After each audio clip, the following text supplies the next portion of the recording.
Sejam bem-vindas e bem-vindos de volta ao nosso Clube do Livro. Hoje é o nosso segundo vídeo. Nós vamos continuar lendo o livro da Alia e da Renata Paulive, que é esse aqui, é Adoção, O Amor Faz o Mundo Girar Mais Rápido, da editora Juruá.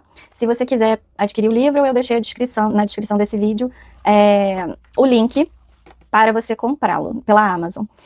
Hoje nós vamos ler uma segunda parte. Como eu disse no primeiro vídeo, a gente tá lendo, eu separei aqui, né?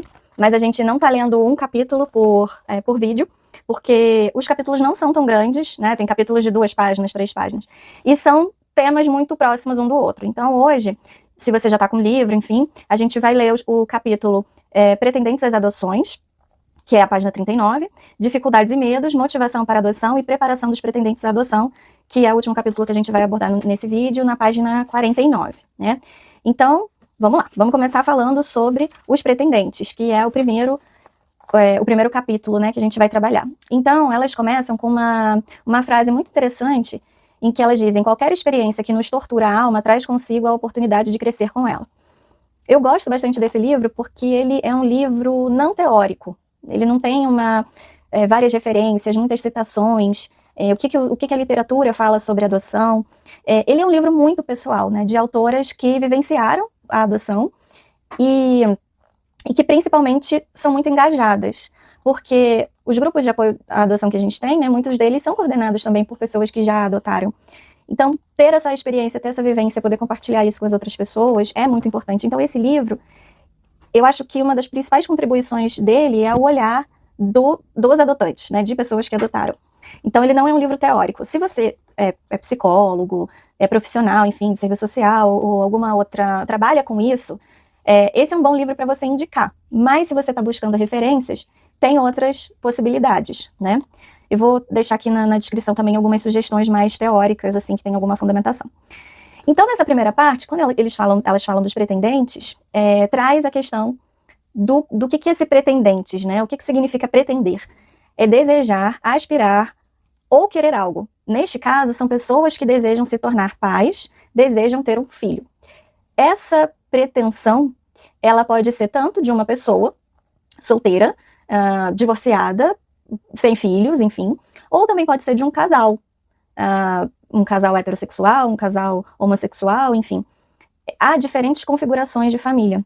No vídeo anterior, a gente falou algumas dessas adoções também, porque no início do livro as autoras trazem isso. Então você é uma mulher, ou você é um homem, enfim, e aí você não tem um par ali, um parceiro para adotar com você, é totalmente possível que você entre em contato com a vara, conheça o processo, obviamente, mas se candidate, entre na fila da adoção, né? Então isso é totalmente possível. Duas problemáticas, tanto na configuração solteiro quanto na configuração casado. No solteiro, é interessante destacar que essa pessoa vai exercer a função de pai e mãe, entre aspas, né? Então ela não vai ter uma função ali compartilhada, ela vai ser responsável no todo por essa criança. Já no casal, né, quando a gente tem duas pessoas, a gente consegue ter esse compartilhamento da parte física, da parte financeira, da parte emocional, né, do suporte, a troca, né, como é que está sendo o processo, quais são os entraves e tudo mais. Porém, esse desejo tem que ser um desejo compartilhado, não pode ser só de um do casal, e aí o outro para agradar, ou para, nossa, meu marido quer tanto um filho, ou minha esposa quer tanto ser mãe, né, eu vou fazer isso por ela. Então isso tem que ser trabalhado. Os grupos de apoio à adoção, eles dão muito esse apoio. Mas é importante a terapia também, você se consultar com um psicólogo, você ter o teu processo, fazer a tua psicoterapia, mas também voltada para esse processo de adoção, né? Então ter esse momento que você vai compartilhar as suas dúvidas, as suas inseguranças, de trabalhar de onde veio, quais são as estratégias de enfrentamento que você vai utilizar. É fundamental você ser acompanhado por um profissional capacitado que vai te auxiliar nesse processo, né? Vai caminhar ao seu lado, né? Na segunda parte, as autoras vão falar sobre a disponibilidade, que, novamente, eu até falei, publiquei um Reels no Instagram, né, com um corte do primeiro vídeo, em que fala dessa disponibilidade financeira, física e afetiva. E também psicológica, porque para você cuidar de uma criança, se você nunca cuidou de criança nenhuma, se você não é de interagir com crianças e pretende adotar, eu acho que é fundamental você estar com crianças, né? Vai num parquinho, os filhos dos amigos, observa as crianças também, convive, né? Esteja com elas, brinque com elas, porque você vai entender que há diferenças nas idades, que a criança demanda atenção, atenção de estar com ela, de conversar, de brincar. Ela chega da escola, ela quer falar o que aconteceu, te mostrar as coisas. Nem sempre você vai estar super bem ou super disposta e falar assim, hoje eu vou brincar com meu filho e tudo mais. Às vezes você tá cansado, teu chefe te encheu o saco, você trabalhou pra caramba, e a criança tá lá querendo atenção, querendo brincar e tudo mais, e isso vai causando um estresse.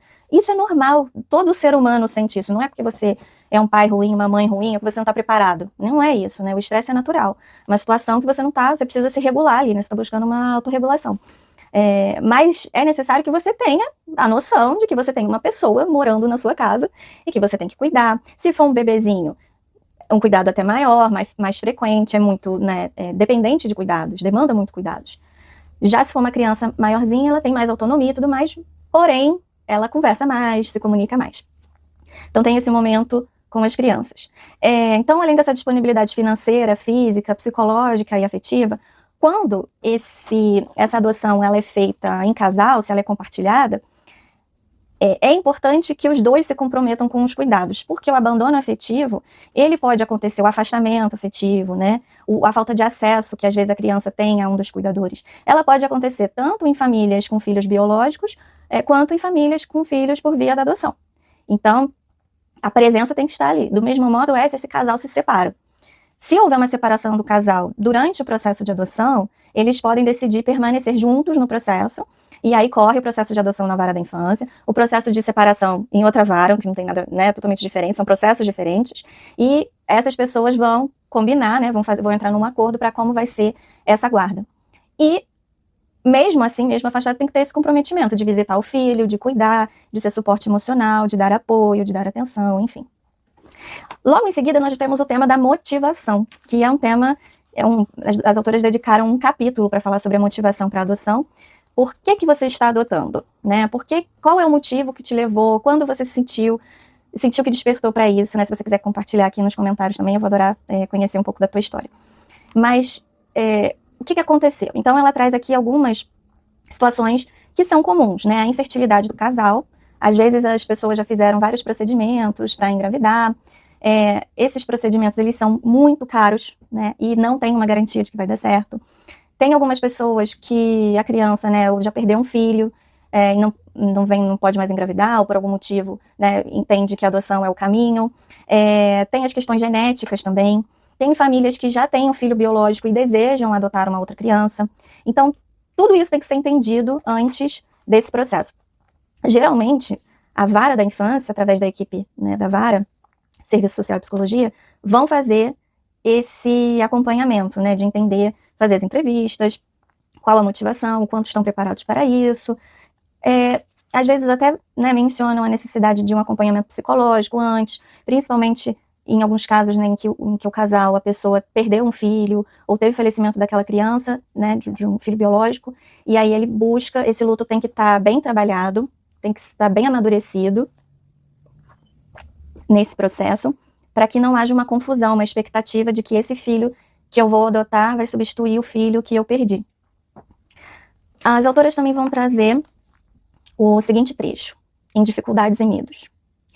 A criança que entra no lar contra a vontade de um dos cônjuges vivenciará uma situação embaraçosa, desequilibrando a harmonia do casal. Foi o que a gente acabou de discutir, né? Quando um cônjuge quer e o outro não. Outra dificuldade, e muito relatada, é a espera. O processo é muito burocrático, tem muito mais pretendentes do que crianças na fila da adoção.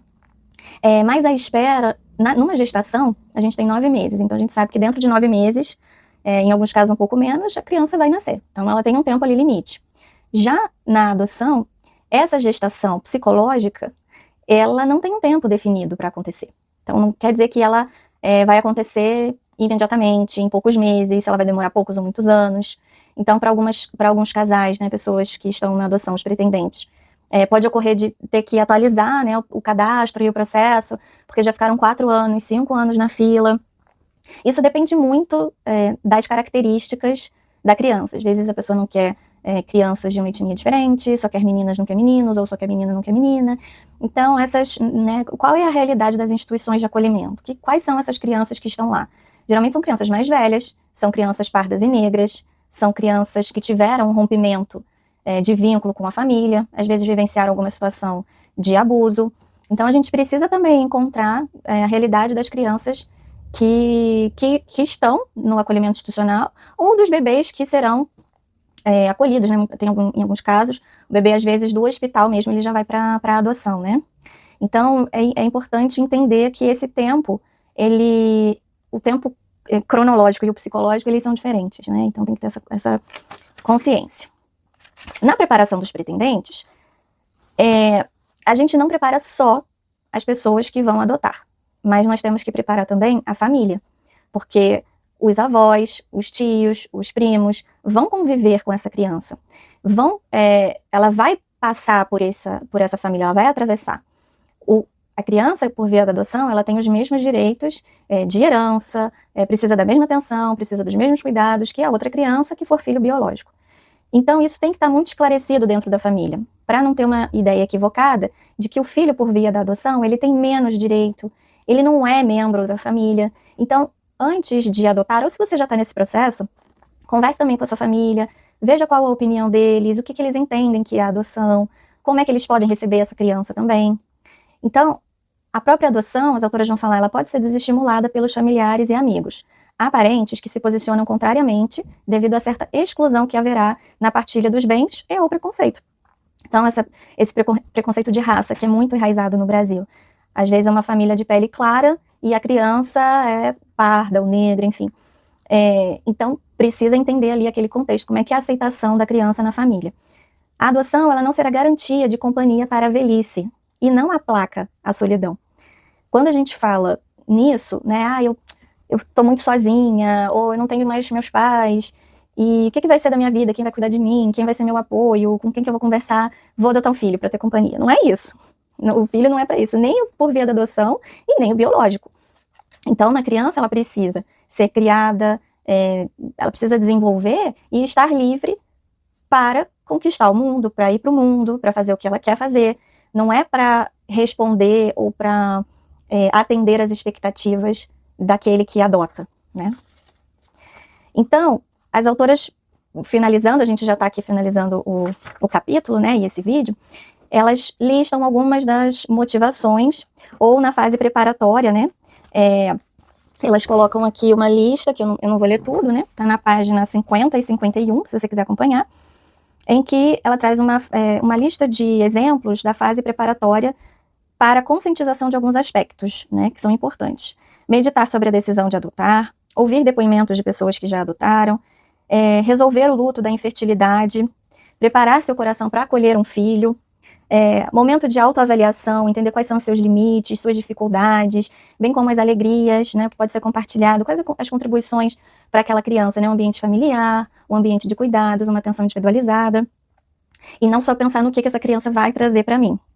Lembrando que adoção não é caridade, você não está contribuindo para a sociedade adotando uma criança, você não está fazendo uma boa ação, não é isso, né? Então, esses termos, a criança não é doada, né? Eu estava lendo um post um pouco antes de começar a gravar esse vídeo e tinha lá uma pergunta, né? Uma pessoa que ligou para uma instituição de acolhimento, para um abrigo, e falou: aí tem algum bebê para doação? Então, não é doação. Claro que a gente tem algumas diferenças de nomenclaturas, quem não conhece na área vai conhecendo aos poucos, mas o termo correto é adoção, né? E, outros pontos que elas discutem aqui em relação a todo esse preparo. Vai ter um curso preparatório na vara da infância, então a gente vai falar mais à frente como é que funciona, porque elas descrevem aqui. Mas depois de juntar os documentos, as entrevistas, né, nesse processo de habilitação para adoção, você passa por um curso. Você pode integrar os grupos de apoio à adoção, que tem em diversas cidades, enfim, e você pode também, como suporte ali mais personalizado, enfim, e para trabalhar questões que o grupo de apoio não vai trabalhar, ou seja, questões psicológicas suas, dificuldades, enfim, você vai trabalhar com seu psicólogo, sua psicóloga, né? Bom, gente, acho que essa é a mensagem que nós temos desse segundo vídeo sobre esse livro. Tem muito mais coisa que a gente poderia discutir, eu acho que cada um caberia um vídeo específico para discussão, um encontro específico para a gente discutir cada uma dessas temáticas. Mas vale muito a pena, além desse espaço aqui de discussão, a gente também ter uma troca, né? Então, por isso, eu convido vocês a me mandarem e-mail. Meu e-mail está aqui na descrição do vídeo. Comentem aqui também, porque aí é uma forma de interagir um pouco com vocês. E no próximo vídeo da semana que vem, nós vamos ver um pouco mais do Sistema Nacional de Adoção, os pais adotivos, a criança, e vamos falar também um tema muito polêmico, que é a genética do filho adotivo. Então, encontro vocês lá, até a próxima. Tchau, tchau!